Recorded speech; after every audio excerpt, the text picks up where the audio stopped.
88% of the companies on S&P 500. At the top of the shareholder list, you have Vanguard and BlackRock. If you Google the largest shareholder for Raytheon. At the top of the shareholder list, you have Vanguard and BlackRock. So, what exactly is BlackRock, and why does its power both fascinate and terrify economists, politicians, and investors alike? Let's dive deep into the world of BlackRock. The invisible hand of modern finance, the phone in your hand, the software you use every day, the news you watch, even the money in your bank. Founded in 1988, BlackRock has grown into a financial superpower, managing over $10 trillion in assets, more than the GDP of almost every country on Earth. It owns stakes in the biggest corporations, advises central banks, and even helps run financial markets behind the scenes. But with great power comes great controversy. Some call BlackRock the fourth branch of government. Others fear its unchecked influence over the global economy. Whether you realize it or not, BlackRock has its fingerprints on them all. Fingerprints everywhere.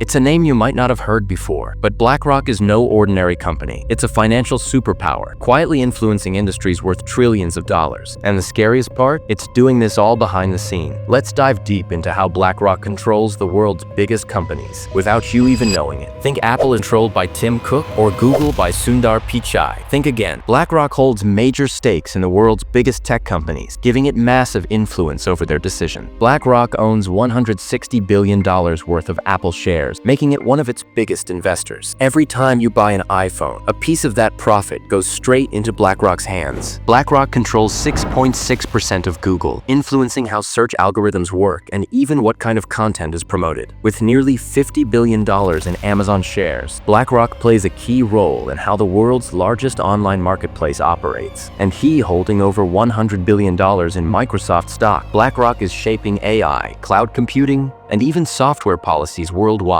A major shareholder in Tesla, BlackRock has indirect control over the future of electric vehicles, energy storage, and automation. Now, let's talk about something even more shocking: your money. You might think your bank is independent, but BlackRock is pulling the strings here too, holding massive stakes in Bank of America, Citigroup. BlackRock has a say in global interest rates, loans, and even government bailouts. BlackRock isn't just in finance and tech. It also has a say in what news you watch and movies you see. BlackRock doesn't just manage money. In simple terms, it manages the banks that manage money, and that means it manages you.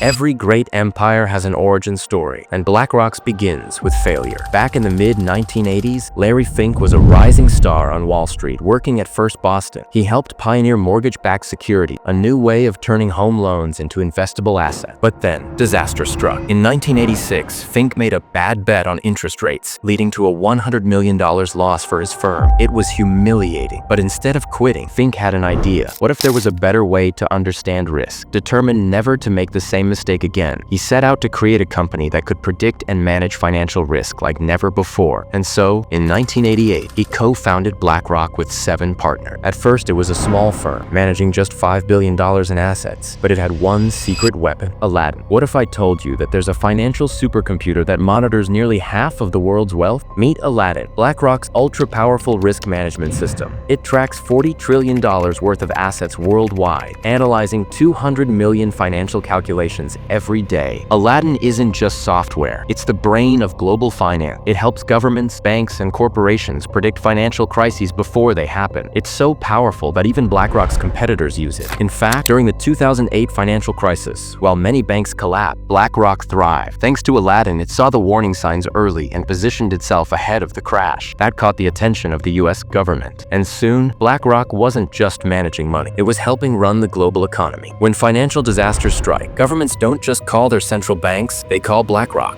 In 2008, as the US economy crumbled, this was unprecedented. A private company was now playing the role of a government agency. Fast forward to 2020, when COVID-19 sent global markets into freefall, the Fed once again chose BlackRock to manage its $750 billion corporate bond buying program. The Federal Reserve and Treasury Department turned to BlackRock to help manage the toxic assets of failing banks. The result? BlackRock bought up financial assets, including its own ETFs, raising concerns about conflicts of interest. But that didn't stop other governments from following suit. BlackRock has advised the European Central Bank, the Bank of Japan, and even the governments of Greece, Ireland, and Ecuador. With every crisis, BlackRock's grip on global finance tightens. But it doesn't just influence governments. It also controls the corporate world. Ever wonder who really owns the world's biggest companies? The answer? Vanguard and BlackRock.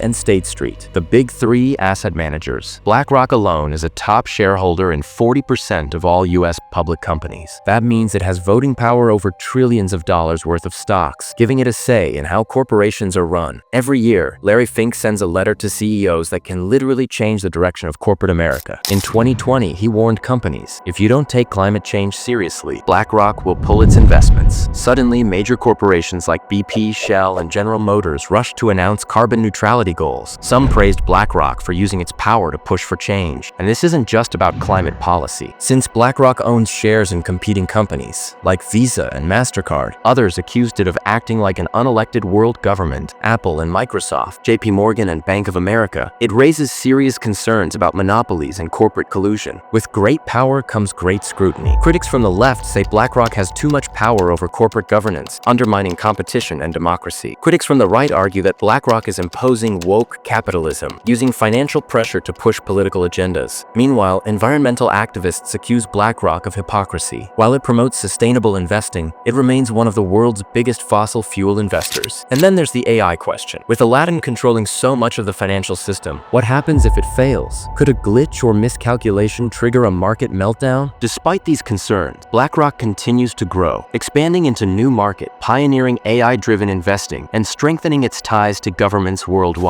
So, where does BlackRock go from here? With growing regulatory scrutiny, increasing geopolitical tensions, and the rise of AI-driven finance, the next decade could redefine BlackRock's role in the world economy. Will it remain the quiet giant of finance, shaping global markets behind the scenes? Or will public pressure force governments to rein in its unparalleled influence? One thing is certain, BlackRock isn't just an investment firm. It's a global force, a power broker, and a company whose decisions affect billions of people, even if they don't know it. What do you think about BlackRock's influence? Is it a force for stability, or is it too powerful for its own good? Let us know in the comments below.